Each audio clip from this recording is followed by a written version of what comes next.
তো এই গল্পের শুরুতে আমরা দেখতে পারি জেলে বন্দি থাকা ফ্র্যাঙ্ক নামের একটা বৃদ্ধকে। আসলে সে তখন একটা গভীর মনোযোগের মধ্যে হারিয়েছিল, আর তার চেহারা দেখে এটা আমরা ক্লিয়ারলি বুঝতে পারছিলাম যে আসলে সে এমন কিছু একটা করতে যাচ্ছে যেটা হয়তোবা সে জীবনে আগে কোনোদিনও করেনি। একটু পরেই ফ্র্যাঙ্ক তার সেল থেকে বেরিয়ে রিজা নামের একটা ভয়ঙ্কর কয়েদির সেলের মধ্যে চলে যায়। আর তখন অন্যদিকে আমরা দেখতে পারি জেলের কিচেনের মধ্যে 4টা কয়েদি সেখান থেকে পালিয়ে যাওয়ার প্ল্যানিং করছিল। আসলে তারা এখানে একটা জায়গায় গর্ত করে, আর গর্তর মাধ্যমে এক এক করে সবাই ভেতরের দিকে চলে যায়। তবে তখন আমরা দেখতে পারি ফ্রেডি নামের এখানে যে লোকটা ছিল, সেই লোকটা তার স্পেশাল বন্ধু ফ্র্যাঙ্কের জন্য ওয়েট করছিল। সে অনেকক্ষণ ধরে এখানে দাঁড়িয়ে থাকে, কিন্তু সে পালাচ্ছিল না। আসলে তাদের সবার প্ল্যান ছিল ফ্র্যাঙ্ককে নিয়ে একসাথে পালাতে। তবে যেহেতু একেবারে শেষ সময় ফ্র্যাঙ্ক এখানে আসতে ব্যর্থ হয়েছে, মানে সে সেখানে কোনো একটা জায়গায় আটকা পড়ে গিয়েছে, এই জন্য বাধ্য হয়ে তাদের এখান থেকে পালিয়ে যেতে হয়। তবে আমরা দেখতে পারি এখানে শেষ মুহূর্তে অন্য একটা ছেলে চলে আসে, যে কিনা তাদেরকে দেখার পরে চিল্লাচিল্লি শুরু করে। এই জন্য তারা তাকে একটু ধোলাইও করে। তবে যখন অনেকক্ষণ ওয়েট করার পরে ব্রডি দেখতে পারে ফ্র্যাঙ্ক আসছে না, এই জন্য সেও কিছু চিন্তা না করে গর্তের মধ্যে লাফ দিয়ে দেয়। তবে সে তার টুপিটা সেখানেই ভুলে ফেলে রেখে চলে যায়। তবে এর একটু পরে আমরা দেখতে পারি ফ্র্যাঙ্কও এখানে চলে আসে, যে কিনা খুবই আহত অবস্থায় ছিল। সে কোনো রকমে ব্রডির টুপিটা নিয়ে তার ক্ষতস্থানে লাগায়, আর এরপর সেও সেই গর্তের মধ্যে লাফ দিয়ে দেয়। আসলে আমরা জানতে পারি বিগত কতগুলো বছর যাবৎ ফ্র্যাঙ্ক এই জেলের জীবনটাই পার করছিল। তার কাজ ছিল জেলের লন্ড্রি রুমে বিভিন্ন কাপড় চোপড় ধোয়া, আর এই জীবনটাকেই সে মেনে নিয়েছিল। কারণ ফ্র্যাঙ্ক এখানে সারা জীবনের জন্য এসেছিল, এখান থেকে ছাড়া পাওয়ার তার কোনো সুযোগও ছিল না, মানে কোনো আশাও ছিল না। এই জন্য ফ্র্যাঙ্কের এই জীবনটা মেনে নেওয়া ছাড়া তার কাছে করার মতো আর কিছুই ছিল না। যদিও ফ্র্যাঙ্ক এখানে অনেকগুলো বছরই পার করে দিয়েছিল, তবে এতগুলো বছরও তার খুব বেশি একটা বন্ধুবান্ধব হয়নি। তাছাড়া আমরা দেখতে পারি সে কাজের পরে সবসময় একা একাই চলাফেরা করতো। তাছাড়া এই জেলের সবচেয়ে ভয়ঙ্কর যেই গ্যাংস্টার, মানে রেজা নামের যে লোকটা, তার থেকে সে নিজেকে দূরে রাখারই ট্রাই করতো। তবে এরপর একদিন যখন সে কাজ শেষ করে তার সেলের মধ্যে ব্যাক করে, তখন সে দেখতে পারে তার সেলমেট তার সমস্ত জিনিসপত্র গুছিয়ে ফেলছে। আসলে আমরা জানতে পারি তার শাস্তি শেষ হয়ে গেছে, এই জন্য এখন সে বের হয়ে তার ফ্যামিলির কাছে যাওয়ার জন্য ফুললি রেডি হয়েছিল। আর তখনই বাইরে আমরা দেখতে পারি সমস্ত কয়েদিরা এখানে সিরিয়ালে দাঁড়া হয়ে যায়। নতুন কিছু কয়েদি আসছে তাদেরকে দেখার জন্য। আসলে আমরা দেখতে পারি তাদের গায়ে অ্যান্টি ব্যাকটেরিয়াল কিছু জিনিস লাগিয়ে নিয়ে আসা হয়। তাছাড়া তাদের সমস্ত কাপড় চোপড়ও খুলে ফেলা হয়, মানে শুধুমাত্র আন্ডারওয়্যার ছাড়া তাদের শরীরে আর কিছুই ছিল না।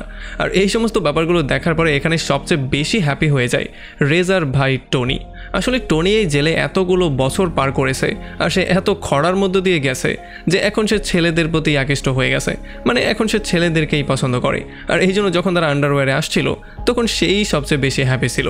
আর এখানে যখন সে লেসি নামের একটা নতুন কয়েদিকে দেখতে পারে, তখন তার মন তার উপরে চলে আসে, আর সে তাকেই তার টার্গেট বানিয়ে ফেলে। তো এরপরে নতুন কয়েদিদেরকে ফাঁকা সেলগুলোর মধ্যে পাঠিয়ে দেওয়া হয়, যেখানে লেসি চলে আসে ফ্র্যাঙ্কের সেলের মধ্যে। তবে ফ্র্যাঙ্ক তার উপরে খুব একটা ইন্টারেস্টেড ছিল না, কারণ যখন সে তার সাথে কথা বলার ট্রাই করছিল, তখন ফ্র্যাঙ্ক তাকে সরাসরি ইগনোর করে দিয়ে সেখান থেকে চলে যায়। আর এরপরে পরদিন সকালবেলা ফ্র্যাঙ্ক নতুন একটা চিঠি পেয়ে যায়। আসলে আমরা জানতে পারি বিগত 14টা বছর যাবৎ সে প্রতিদিনই তার মেয়ের জন্য একটা করে চিঠি লেখে। সে সবসময় আশা করত হয়তোবা কোনো না কোনো একদিন তার মেয়ে তাকে মাফ করে দিয়ে তার চিঠির উত্তর দিবে। তবে এই বিগত 14টা বছর সে যতগুলো লেটার লিখেছে, একটা লেটারেরও অ্যান্সার আসেনি। আর আজকে সে যে লেটারটা পেয়েছে সেইটাও ছিল তার ওয়াইফের পক্ষ থেকে, যেখানে যখন সে লেটারটা পড়ে তখন সে জানতে পারে যে ড্রাগ ওভারডোজের জন্য তার মেয়ে এতটাই গুরুতর অবস্থায় চলে গিয়েছে যে এখন তাকে হসপিটালে পর্যন্ত ভর্তি করতে হয়েছে, সে যে কোনো সময় মারাও যেতে পারে।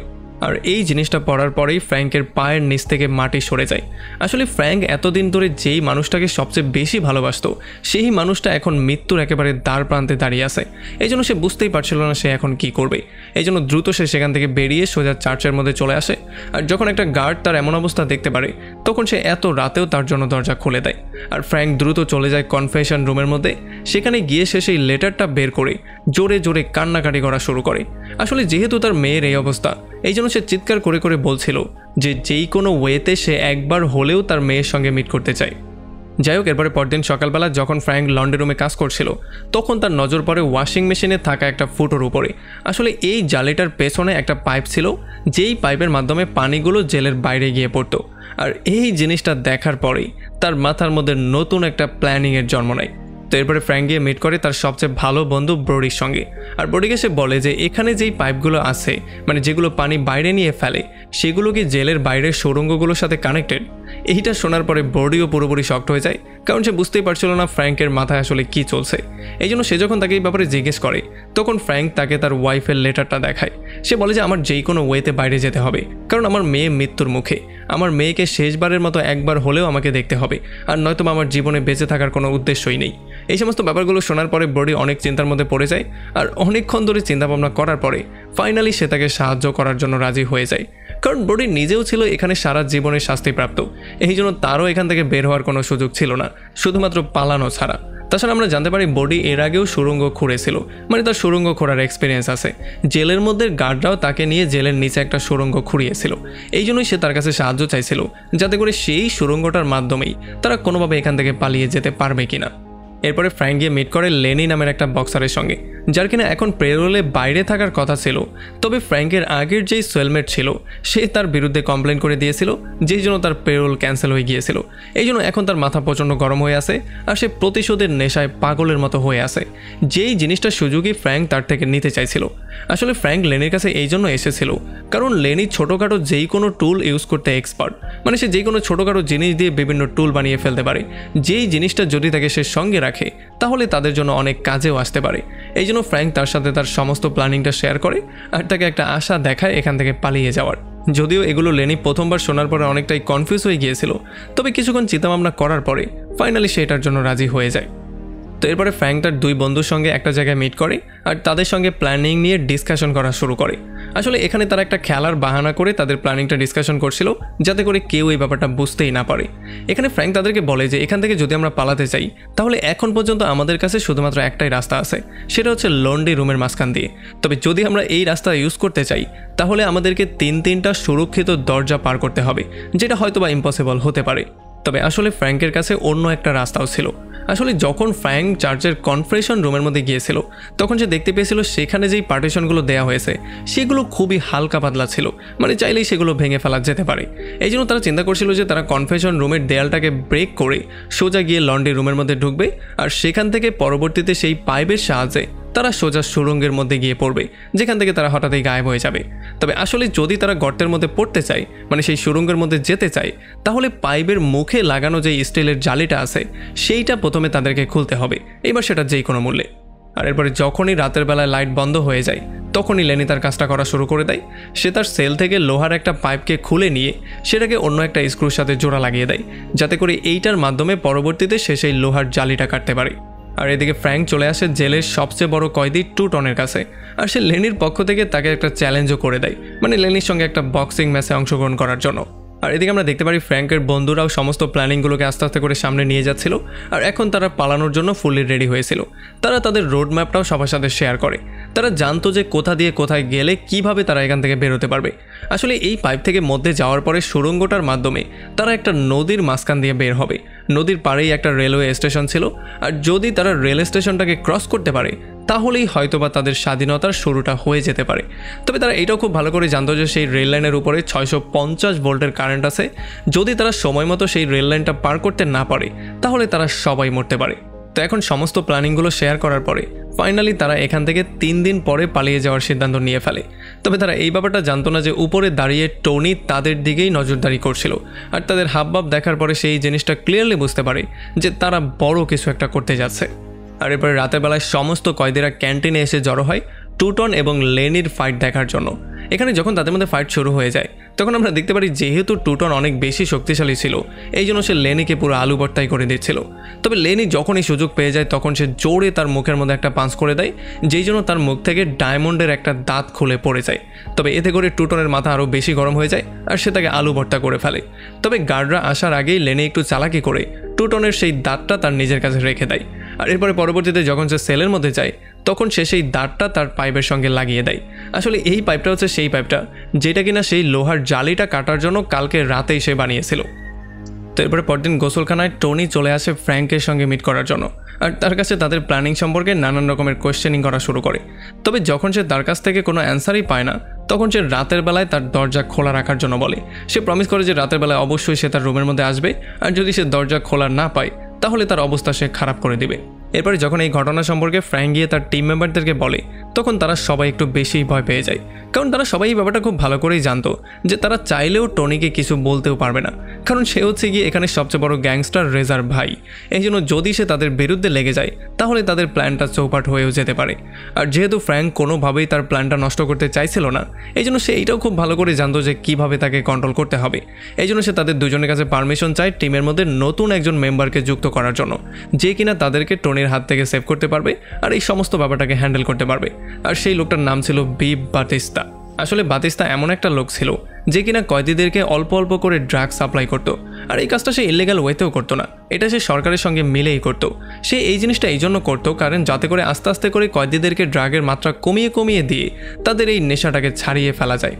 তো এরপরে ফ্র্যাঙ্ক গিয়ে বাতিস্তার সঙ্গে মিট করে আর তাকে সে বলে যে যদি তুমি এমন কোনো প্ল্যানিং বের করতে পারো যেটা আমাদেরকে টনির হাত থেকে মুক্ত করতে পারবে এবং টনি আমাদের প্ল্যানিংয়ের মধ্যে কোনো বাধা হয়ে দাঁড়াবে না, তাহলে তোমাকে আমি আমার প্ল্যানিংয়ের মধ্যে ঢুকিয়ে আমার সঙ্গে জেল থেকে বাইরে নিয়ে যাব। আর এইটা শোনার সঙ্গে সঙ্গেই বাতিস্তা রাজি হয়ে যায় আর সে এমন একটা প্ল্যানিং করে ফেলে যেটা টনিকে সারা জীবনের জন্য শান্ত করে দিবে। আসলে বাতিস্তা একটা স্পেশাল ধরনের ড্রাগ বানায় যেই ড্রাগটার মধ্যে সে বিষ মিশিয়ে দিয়েছিল। আর এরপরে চুপচাপ সেই ড্রাগটাকে ল্যাব থেকে বাইরে বের করে সেটা সে ফ্র্যাঙ্ককে দিয়ে দেয়। তো এরপরে সেদিন সন্ধ্যাবেলায় ফ্র্যাঙ্ক একটু বেশিই ঘাবড়েছিল কারণ সে বুঝতেই পারছিল না কিভাবে সে টনিকে হ্যান্ডেল করবে। আসলে বাতিস্টার দেয়া সেই ড্রাগটা সে তার নিজের কাছে রেখে দিয়েছিল যাতে করে টনি যখন এখানে আসবে তখন সে সেই ড্রাগের প্যাকেটটা তাকে দিয়ে শান্ত করে ফেলতে পারে। তবে আসলে টনি এখানে একা আসেনি, এখানে টনি তার একটা সঙ্গীকেও নিয়ে এসেছে। এই জন্য যখনই সে ড্রাগের প্যাকেটটা পায় তখন সেটা তার সঙ্গীকে ধরিয়ে দেয়। আর যেহেতু টনির অলরেডি লেসের উপরে একটা বদনজর ছিল এই জন্য সে এই সুযোগটার ইউজ করার সিদ্ধান্ত নেয় আর সে লেসের উপরে গিয়ে ঝাঁপিয়ে পড়ে। তবে লেসি আসলে সেই সমস্ত কয়েদিদের মতো ছিল না যারা সমস্ত কিছু চুপচাপ সহ্য করে নেয়। লেসি এটার প্রতিবাদ স্বরূপ তার উপরে আক্রমণ করে দেয় আর তাকে আচ্ছা রকম করে ধোলাই করা শুরু করে। আর এই ধোলাই দেখার পরে টনির সঙ্গে যে লোকটা ছিল সে প্রচণ্ড ভয় পেয়ে সেখান থেকে পালিয়ে যায়। তবে এত ভয়ের মাঝখান দিয়েও সে সেই ড্রাগের প্যাকেটটা নিতে একেবারেই ভুল করে না। আর অন্যদিকে লেসি টনিকে এত বেশি পেটায়, মানে এত বেশি পেটায় যে তার অবস্থা এতটাই খারাপ হয়ে যায় যে সে এখান থেকে হেঁটে বেরোতে পর্যন্ত পারছিল না। এই জন্য যখন সে সিঁড়ি দিয়ে নামার ট্রাই করছিল তখন সে সিঁড়ি থেকেই নিচে পড়ে যায়, যেই জন্য স্পটেই তার মৃত্যু হয়ে যায়। আর যখন তার ভাইয়ের মৃত্যুর খবর রেজা শুনতে পারে তখন সে পাগলের মতো হয়ে যায় আর সে ফ্র্যাঙ্ককে তার রুমের মধ্যে একা মিট করার জন্য বলে। আর অন্যদিকে যেহেতু লেসি এত বড় একটা ঘটনা ঘটিয়ে দিয়েছে এই জন্য তাকে কন্ডেম সেলের মধ্যে পাঠিয়ে দেওয়া হয়। আসলে এখন সমস্ত কয়েদিরা এটা খুব ভালো করেই জানতো যে টনির এই দুশ্চরিত্রর কারণেই তার মৃত্যু হয়েছে। তবে কেউই কারোর সামনে এই জিনিসটা বলতে পারছিল না, মানে সবার সামনে স্বীকারোক্তি দেওয়ার মতো সাহস কারো ছিল না। আর এখন শুধুমাত্র ফ্র্যাঙ্কই ছিল একমাত্র সাক্ষী যে কিনা স্বচক্ষে সমস্ত জিনিসটা দেখতে পেয়েছে। কারণ টনির যেই বন্ধু তার সঙ্গে সেখানে গিয়েছিল সেও সেই বিষওয়ালা ড্রাগ খেয়ে মারা গিয়েছে। এই জন্য এখন রেজা এই জিনিসটা জানতে চাচ্ছিল ফ্র্যাঙ্কের কাছ থেকে যে আসলে তার ভাইয়ের মৃত্যুটা কেন হয়েছে আর কীভাবেই বা তাকে মারা হয়েছে। এই জন্য রেজা সেদিন রাতের বেলায় ফ্র্যাঙ্ককে তার রুমের মধ্যে একা গিয়ে মিট করতে বলে। তবে দুর্ভাগ্যবশত সেই দিন রাতের বেলায় তারা সেখান থেকে পালিয়ে যাওয়ার প্ল্যানিং করেছিল। যদিও ফ্র্যাঙ্ক এখানে আটকা পড়ে যায় কিন্তু অন্য অন্য সেলে তার যেই সঙ্গীরা ছিল তারা অলরেডি কাজ শুরু করে দিয়েছিল, মানে তারা তাদের প্ল্যানিং মতো সমস্ত জায়গায় সমস্ত কিছু করে ফেলেছিল। তবে এখান থেকে ফ্র্যাঙ্ক কোনোভাবেই ফ্রি হতে পারছিল না। এরপরে একটা গার্ড এসে ফ্র্যাঙ্ককে খবর দেয় যে তার ওয়াইফ তার সঙ্গে মিট করতে এসেছে। আর তার ওয়াইফ তাকে বলে যে সেই দিন সকালবেলায় তাদের মেয়ের সেই হসপিটালেই মৃত্যু হয়ে গেছে। এটা শোনার পরে তো ফ্র্যাঙ্কের মাথায় আকাশ ভেঙে পড়ে। সে বুঝতেই পারছিল না এখন সে কী করবে, কারণ সে তার মেয়ের সঙ্গে মিট করার জন্যই এত প্ল্যানিংগুলো করেছিল। এখন যেহেতু তার মেয়েরই মৃত্যু হয়ে গেছে তাহলে এখন আর সে পালিয়ে করবেটাই কি? এখন এই সমস্ত ব্যাপারগুলো নিয়েই সে টেনশনের মধ্যে পড়ে যায়। সে পালাবে নাকি পালাবে না এই সিদ্ধান্ত নিতেই তার অনেকটা সময় লেগে যায়।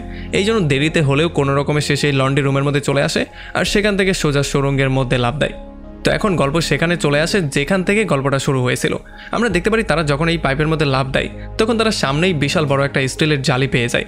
আর এটা দেখার সঙ্গে সঙ্গে লেনি তার পকেট থেকে সেই লোহার পাইপটা বের করে আর সেটার মাধ্যমে এই জালিটাকে কাটা শুরু করে। আর যখন এই জালিটা কাটা হয়ে যায় তখন তারা চলে আসে ড্রেনেজ সিস্টেমের মাঝখানে।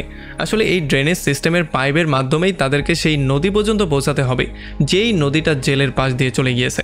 তো এখন অনেক কষ্ট এবং অনেক ডিফিকাল্টিস ফেস করার পরে ফাইনালি তারা এই গর্তটার শেষ মাথায় চলে আসে। তবে এখানে এসে তারা দেখতে পারে এই গর্তটা দেয়াল দিয়ে ঢেকে দেওয়া হয়েছিল, যার মানে এখন আর তাদের সামনে যাওয়ার কোনো সুযোগ নেই আর তাদের পুরো প্ল্যানিংটাই নষ্ট হয়ে গেছে। মানে এখন তাদের শাস্তি আরও বেশি বাড়িয়ে দেওয়া হবে। এখন তারা বুঝতেই পারছিল না কি করবে, এই জন্য তারা এখানে বসে চিন্তাভাবনা করা শুরু করে। তবে তখনই লেনির লেসির উপরে প্রচণ্ড মাথা গরম হয়ে যায়। এই জন্য সে তাকে দেয়ালের সঙ্গে ঠেকিয়ে জোরে একটা পাঞ্চ করতে চায়। তবে যখন লেনি সেখান থেকে সরে যায় তখন সেই পাঞ্চটা গিয়ে দেয়ালের উপরে পড়ে, যেই জন্য দেয়ালের একটা টুকরো নিচে পড়ে যায়। আর এইটা দেখার সঙ্গে সঙ্গে তারা এই জিনিসটা বুঝতে পারে যে এই দেয়ালটা নতুনই বানানো হয়েছে। এই জন্য তারা সবাই মিলে দেয়ালটাকে ব্রেক করা শুরু করে। তো এরপরে অনেকক্ষণ ধরে কষ্ট করার পরে ফাইনালি তারা এত বড় একটা গর্ত বানিয়ে ফেলে যেটার মাধ্যমে একজন খুব সহজেই মধ্যে যেতে পারবে। আর যেহেতু ব্রোডির এই সমস্ত ব্যাপারগুলোতে খুব ভালো এক্সপিরিয়েন্স ছিল এই জন্য সে সেই গর্ত দিয়ে ওই পারে চলে যায় আর খুব দ্রুতই গর্ত করা শুরু করে। তবে খুব শীঘ্রই দুর্ভাগ্যবশত অনেকগুলো মাটি এসে তার উপরে পড়ে, মানে পুরো মাটি দিয়ে পুরো জায়গাটা কাভার হয়ে যায়। এই জন্য সে মাটির নিচেই চাপা পড়ে যায়। আর ফ্র্যাঙ্ক তার বন্ধুকে সেভ করার জন্য হাত দিয়ে দ্রুত মাটি খোঁড়া শুরু করে। আর অনেকক্ষণ ধরে খোঁড়ার পরে ফাইনালি সে ব্রোডির হাতটা পেয়ে যায়। যদিও এই মাটির চাপের জন্য ব্রোডি সেন্সলেস হয়ে গিয়েছিল, তবে এখন পর্যন্ত সে জীবিত ছিল। আর এই জন্যই তারা ব্রোডিকে ভাগ করে করে কাঁধে কাঁধে নিয়ে আস্তে আস্তে করে সামনের দিকে যাওয়া শুরু করে। আর অনেকটা রাস্তা পাড়ি দেওয়ার পরে ফাইনালি তারা একটা ফাঁকা রেলওয়ে স্টেশনে চলে আসে, যার মানে এই জিনিসটা তারা ক্লিয়ার হয়ে যায় যে তারা আসলে সঠিক রাস্তায় আছে। এদিকে লেসিও ফ্র্যাঙ্ককে সাহায্য করার অনেক ট্রাই করে, কারণ ফ্র্যাঙ্কের পা দিয়ে রক্ত বেরোচ্ছিল। তবে এখন তাদের কাছে করার মতো কিছুই ছিল না, তাদেরকে যেই কোনো ওয়েতে সামনে এগোতেই হতো। তবে তারা যখন একটু সামনে চলে আসে তখন তারা কুকুরের চিল্লানোর শব্দ শুনতে পারে, যার মানে এটা তারা ক্লিয়ার হয়ে যায় যে পুলিশ এতক্ষণে তাদের পেছনে লেগে গেছে আর যেই কোনো সময় তাদেরকে ধরেও ফেলতে পারে। মানে এখন প্রশ্নটা হচ্ছে জীবন আর মৃত্যুর। এই জন্য বাধ্য হয়েই তাদেরকে তাদের প্রিয় বন্ধু বডিকে এখানে একা রেখে দিয়েই নিজের জীবন নিয়ে দৌড়ে পালিয়ে যেতে হয়। এরপরে যখন তারা একটু সামনে চলে আসে তখন তাদের সামনে একটা পুকুরের মতো জিনিস ছিল। যদিও এটা পার করা খুব একটা কঠিন কোনো কাজ ছিল না, তবে লেজি আসলে সাঁতরাতে পারতো না, এই জন্য তার জন্য এই জিনিসটা ছিল পৃথিবীর সবচেয়ে কঠিন একটা কাজ। তবে তবুও অনেক ডিফিকাল্টিস ফেস করার পরে কোনো রকমে তারা এই জিনিসটা পার করে ফেলে। আর দৌড়াতে দৌড়াতে তারা ফাইনালি চলে আসে সেই রেল লাইনের উপরে। তবে যখন তারা এখান থেকে দৌড়ে পালিয়ে যাওয়ার ট্রাই করছিল তখন বাতিস তার পাটা রেল লাইনের মধ্যে আটকা পড়ে যায়। এই জন্য লেনি গিয়ে দৌড়ে তাকে সেভ করার ট্রাই করে, যেই কোনো ওয়েতে এই জিনিসটাকে বের করার ট্রাই করে। তবে এতক্ষণে তাদের পরিস্থিতি আরও একটু খারাপ করে দেওয়ার জন্য একটা ট্রেন তাদের দিকে আসা শুরু করে। লেনি অনেক ট্রাই করে তার বন্ধুকে সেভ করার জন্য, এই জন্য সে নিজেও ট্রেনের নিচে পড়ে যায়। আর লেজি আর ফ্র্যাঙ্ক কোনো রকমে নিজেদেরকে শেষ মুহূর্তে রেল লাইন থেকে সরিয়ে নিয়ে নিজেদের জীবনটা সেভ করে। মানে এখন শুধুমাত্র তারা দুজনই জীবিত আছে, আর বাকি সবারই হয়তোবা মৃত্যু হয়ে গেছে। তো এরপরে এখান থেকে দৌড়াতে দৌড়াতে তারা ফাইনালি একটা স্টেশনে চলে আসে, যেই স্টেশন থেকে তারা দুজন দুই দিকে চলে যাবে। এই জন্য তারা দ্রুত তাদের কাপড় চোপড় চেঞ্জ করে ফেলে আর ফাইনালি শেষবারের মতো একে অন্যকে গুড বাই বলে। আর এরপরে ফ্র্যাঙ্ক চলে আসে সেই সিঁড়ির কাছে, যেই সিঁড়ি পার করতে পারলেই সে চলে যাবে লন্ডন শহরের মধ্যে। তবে এখানে কোয়েশ্চেনটা চলে আসে, ফ্র্যাঙ্ক আসলে পালালো কেন? আসলে ফ্র্যাঙ্ক তার মেয়ের মৃত্যুর খবর শোনার পরে পুরোপুরি ভেঙে পড়েছিল, এই জন্য সে আর জেল থেকে পালাতে চাইছিল না। এই জন্য সে গিয়ে তার জায়গায় লেসিকে পালিয়ে যাওয়ার জন্য বলছিল। এই জন্য সে তার সাথে সমস্ত প্ল্যানিংটা শেয়ার করে আর প্রত্যেকটা পার্টে পার্টে কী করতে হবে সেই ব্যাপারগুলো তাকে এক্সপ্লেন করে বলে, আর তাকে দ্রুত লন্ড্রি রুমের মধ্যে গিয়ে তাদের সাথে জয়েন করার জন্য বলে। আর এই পুরো জিনিসটা শুরুটাই এখান থেকে হয়েছিল। এরপরে ফ্র্যাঙ্ক চলে আসে খুব দ্রুত স্পিডের রেজার রুমের মধ্যে, আর এখানে ঢোকার সঙ্গে সঙ্গে সে উল্টাপাল্টা কথাবার্তা বলা শুরু করে, যাতে করে তার যে সঙ্গীরা ওইখানে গর্তমার্ত করছে তারা পালিয়ে যাওয়ার জন্য অনেক বেশি সময় পেয়ে যায়। এখানে ফ্র্যাঙ্ক উল্টাপাল্টা কথা বলে রেজাকে এত বেশি রাগিয়ে তোলে যে একটা সময় রেজা তার পেটের মধ্যে চাকুই ঢুকিয়ে দেয়, যেই জন্য তার অবস্থা অনেকটাই খারাপ হয়ে যায়। আর একটু পরে গার্ডও তাকে সাহায্য করতে চলে আসে। আর তখন এই ব্যাপারটা আমাদের সামনে ক্লিয়ার হয় যে আসলে ফ্র্যাঙ্ক তার সঙ্গীদের সঙ্গে পালিয়ে যায়নি, সে আসলে এই ব্যাপারগুলো এখানে শুয়ে শুয়ে ইমাজিন করছিল যে সে তার সঙ্গীদের সঙ্গে এখান থেকে পালিয়ে গেছে, কিন্তু অন্যদিকে সে তার জীবনের বিনিময়ে তার বন্ধুদেরকে পালিয়ে যাওয়ার একটা সুযোগ করে দিয়েছে, তাদের জন্য সময় কিনে নিয়েছে। আর একেবারে লাস্টে আমরা দেখতে পারি ফ্র্যাঙ্ক বাস্তবে না পারলেও সে তার স্বপ্নের মধ্যে লন্ডন শহরের মধ্যে গিয়ে তার মেয়ের সঙ্গে মিট করে, যে কিনা এখন পর্যন্ত তার স্বপ্নের মধ্যে জীবিত ছিল। আর এমন একটা ইন্টারেস্টিং পয়েন্টে এই পুরো মুভিটা এখানেই শেষ হয়ে যায়।